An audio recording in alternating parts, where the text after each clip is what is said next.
करवीर निवासिनी श्री महालक्ष्मी अर्थात आई अंबाबाईचा किरणोत्सव सोहळा दरवर्षी 9 ते 12 नोव्हेंबर आणि 31 जानेवारी ते 2 फेब्रुवारी या काळात निसर्गाचा एक अनोखा चमत्कार आपल्याला इथे पाहायला मिळतो। हा चमत्कार पाहण्यासाठी हजारो भाविक करवीर शहराच्या मध्यभागी असलेल्या महालक्ष्मी मंदिराच्या सभामंडपात जमलेले असतात। किरणोत्सव या नावाने ओळखल्या जाणाऱ्या या निसर्ग चमत्काराला धार्मिकतेचेही कोंदण लाभले आहे। येथे येणारे अभ्यासकही बांधकाम शास्त्राचा हा अनोखा चमत्कार पाहण्यासाठी गर्दी करतात। सूर्याचे दक्षिणायन सुरू असताना दक्षिण क्रांती आणि उत्तर क्रांती असे 2 प्रकार असतात। ही दक्षिण क्रांती साधारण 17 अंश असते। महालक्ष्मीचा गाभारा हा दक्षिणमुखी असल्याने सूर्यास्ताचा प्रकाश नेहमीच सभामंडपात पसरलेला असतो। मात्र असे असले तरीही महालक्ष्मीच्या मूर्तीवर थेट सूर्यकिरणे पडत नाहीत, ती केवळ या 6 दिवसांमध्ये पडत असतात।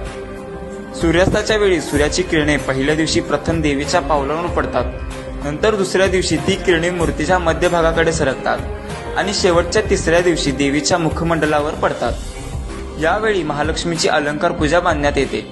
किरण स्पर्श होत असताना देवीची आरती करण्यात येते। महालक्ष्मीची मूर्ती वाळुकामय हिरकखंड मिश्रित असल्याने यातून एक वेगळा प्रकाश बाहेर फेकला जातो।